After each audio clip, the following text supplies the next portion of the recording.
O dia em que eu percebi que o prazer pode te foder por dentro. Carl Jung. Houve um dia em que o prazer me pareceu um refúgio, um instante curto, doce, quase perfeito. Era como se o mundo ficasse em silêncio por alguns segundos e a minha respiração finalmente encontrasse um ritmo calmo. Mas, assim como uma maré que recua deixando apenas marcas na areia, quando o momento passou, o que ficou foi um vazio frio, um silêncio não de paz, mas de ausência. E então percebi que aquele instante de alívio carregava dentro dele a semente de uma nova prisão. Carl Jung chamaria isso de sombra, aquilo que buscamos para aliviar a dor, mas que no fundo reforça as correntes que já nos prendem. A sombra não se revela no início, ela se disfarça de conforto, de prazer merecido, de recompensa. Mas, pouco a pouco, vai ocupando os espaços que antes eram nossos e passamos a viver em função dela. Sêneca dizia que nada é mais nocivo que um prazer comprado com dor futura. É um aviso que parece óbvio, mas que ignoramos quando a recompensa está ao alcance da mão. É como beber água do mar para matar a sede. No primeiro gole, a boca se alivia, mas o sal já começa a corroer por dentro. Quanto mais você bebe, mais a sede cresce e mais rápido você se afoga. Epicteto alertava que o que é agradável por um instante pode escravizar por toda a vida. E essa escravidão não começa com correntes pesadas, mas com pequenos laços sutis, quase imperceptíveis. Um hábito, uma busca constante, um pensamento recorrente que nos empurra, sem percebermos, para o mesmo lugar de antes. O prazer em si não é o vilão. Ele pode ser alimento, descanso, celebração. Mas quando se torna o único caminho que escolhemos para fugir de nós mesmos, deixa de ser aliado e passa a ser carrasco. O dia em que entendi isso foi o dia em que percebi que não é o sabor doce que machuca, mas o apego cego a ele. Porque todo prazer é como fogo, aquece e ilumina. Mas, se você não souber contê-lo, devora tudo ao redor, começando por dentro. O pacto silencioso com o próprio vazio. Há momentos em que não buscamos prazer pelo que ele realmente é, mas pelo que ele promete esconder. É um acordo silencioso. Eu te dou minha atenção, meu tempo, meu corpo,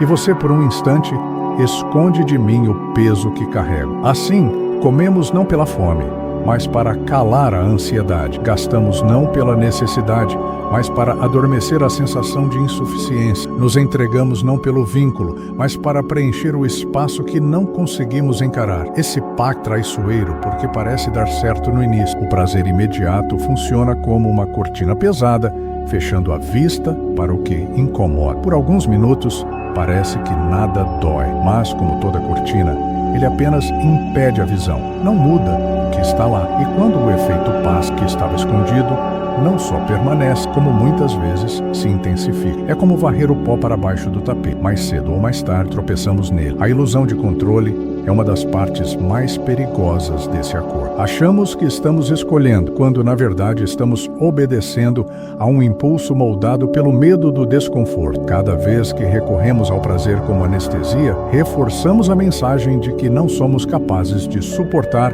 o que sentimos. É como se disséssemos a nós mesmos: eu não aguento olhar para isso. E assim, o prazer deixa de ser uma escolha consciente e se transforma em piloto automático. Há um detalhe que raramente percebemos. A sombra de Jung não se alimenta apenas das nossas falhas, mas também dos excessos que usamos para encobri-las. É nesse ponto que o prazer se torna cúmplice do vazio, prolongando sua estadia, porque o que é buscado para fugir da dor, mas não resolve a causa dela, não é cura, é círculo. Um círculo silencioso, onde cada volta nos deixa mais distantes daquilo que realmente poderia nos libertar. O pacto com o vazio é, no fundo, uma negociação com o próprio esquecimento. Mas não existe esquecimento verdadeiro quando a raiz permanece. Existe apenas adiamento, e todo adiamento cobra juros. Juros que se apresentam na forma de mais necessidade, mais compulsão e menos liberdade. Quando o prazer deixa de ser escolha e vira fuga, há um instante quase imperceptível em que o prazer deixa de ser um visitante e passa a ser um inquilino que ocupa cada espaço. No início, ele chega como um convite suave, um filme para relaxar, uma refeição saborosa, uma compra que parece merecer. Tudo parece sob controle, até que percebemos que já não buscamos por vontade, mas por necessidade. É nesse momento silencioso que a linha se rompe e o prazer deixa de ser escolha para se tornar fuga. Sêneca alertava que o prazer sem moderação transforma o homem em servo da própria vontade. Servidão é a palavra certa, porque quando o impulso passa a decidir por nós, já não existe liberdade. O que antes era recompensa legítima se torna anestesia emocional. E como toda anestesia, ela não cura, apenas impede que sintamos a dor, enquanto o problema cresce no fundo. A dificuldade está em perceber quando essa transição acontece. A compulsão raramente se apresenta de forma óbvia. Ela se disfarça de hábito inofensivo, de rotina confortável, de algo que todo mundo faz. Mas a diferença entre um hábito saudável e uma compulsão disfarçada é simples. O primeiro você controla, o segundo controla você. E a forma mais clara de perceber isso é notar se você ainda consegue dizer não, sem sentir um vazio imediato ou uma ansiedade crescente. A fuga pelo prazer tem um efeito corrosivo. Ela enfraquece a nossa tolerância ao desconforto e, ao mesmo tempo, aumenta a nossa dependência de estímulo. É como construir uma casa à beira do mar, sem perceber que a maré está subindo. Cada onda parece inofensiva, mas, com o tempo, o chão desaparece sob os pés. Quando o prazer deixa de ser escolha, ele passa a moldar a nossa vida em torno de si. O dia gira para criar espaço para ele.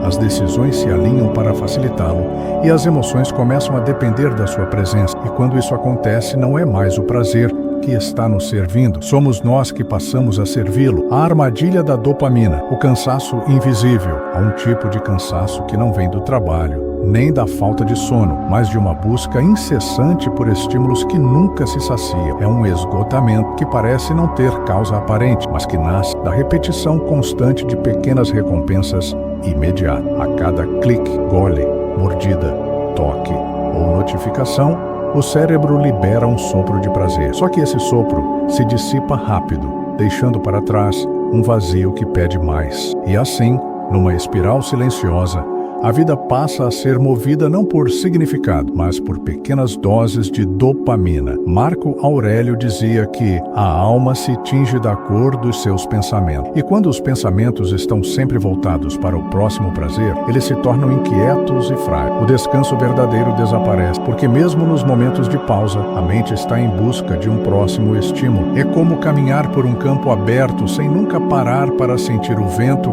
ou perceber o horizonte, porque os olhos estão sempre procurando algo novo para capturar. Esse excesso tem um efeito paradoxal.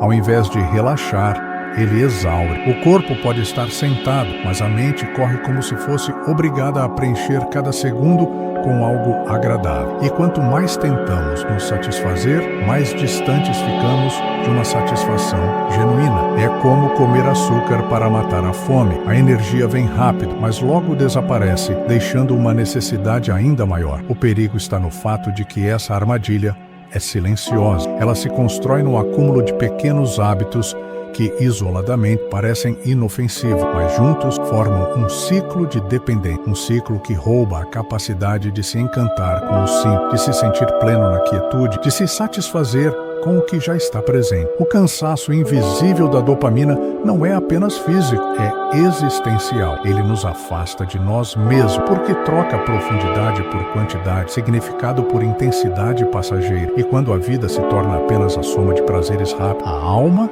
antes plena, começa a se tornar raso reflexo de algo que poderia ter sido mais. O exercício estoico para recuperar o domínio. Recuperar o domínio sobre si mesmo não é uma vitória que se conquista em um único dia, mas uma disciplina que se pratica a cada escolha. É o ato deliberado de vez em quando, negar a si mesmo algo que daria prazer imediato apenas para sentir a liberdade de poder escolher, porque quando não somos capazes de dizer não ao que nos agrada, deixamos de ser donos do prazer e passamos a ser propriedade dele. O estoicismo nos ensina que a verdadeira força não está em evitar todo o prazer, mas em ser capaz de desfrutá-lo sem se tornar refém dele. Isso significa, por exemplo, trocar um impulso passageiro por uma ação que traga orgulho duradouro, abrir mão de um pequeno conforto para investir tempo em algo que construa, que fortaleça,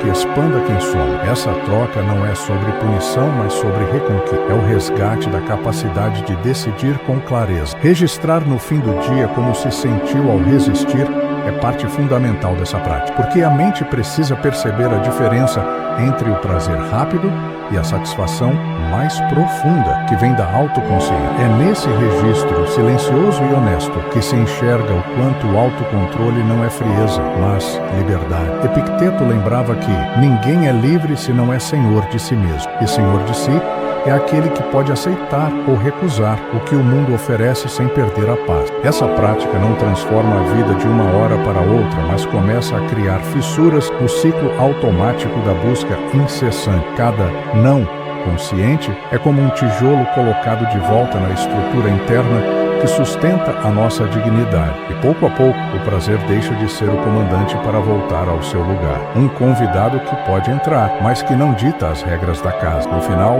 o domínio não é sobre o mundo, mas sobre o próprio impulso. E quando aprendemos a governar o que sentimos e desejamos, percebemos que a paz não nasce da ausência de prazer, mas do lugar que escolhemos dar a ele em nossa vida. O prazer como servo, não como senhor. Há uma diferença silenciosa, mas decisiva, entre viver com o prazer e viver para o prazer. Quando ele é servo, está a serviço da vida, trazendo momentos que aquecem, aliviam e celebram. Quando é senhor, domina o espaço interno, dita prioridade e impõe uma agenda invisível, sufoca. Sêneca dizia que quem se entrega ao prazer se entrega a um senhor volúvel, e não há tirano mais instável que aquele que vive das marés do desejo. Cícero lembrava que a verdadeira felicidade nasce do equilíbrio, não do excesso. O prazer pode ser como o fogo, útil para aquecer e iluminar, mas capaz de consumir tudo quando não se estabelece um limite. A diferença entre o fogo que acolhe e o fogo que destrói está na atenção constante e na disciplina para mantê-lo no espaço certo. Quando colocamos o prazer no lugar de convidado, ele enriquece a experiência de viver. Ele se torna um tempero, não o prato principal. Pode estar presente em pequenas doses que fortalecem a memória afetiva, que dão cor à rotina e sentido às celebrações. Mas quando ele assume o trono, passa a exigir mais, sempre mais, até que a própria vida começa a girar em torno de servi-lo. O dia em que decidimos que o prazer é bem-vindo, mas não indispensável, é o dia em que retomamos as chaves da nossa casa interior. Nesse dia, a vida deixa de ser uma corrida para satisfazer impulsos e se torna um caminho para construir significado. E o prazer, agora em seu lugar correto, pode ser desfrutado com gratidão e sem medo. No fim, não é sobre eliminar o prazer, mas sobre libertar-se do domínio dele, porque o prazer que serve é aliado, mas o prazer que governa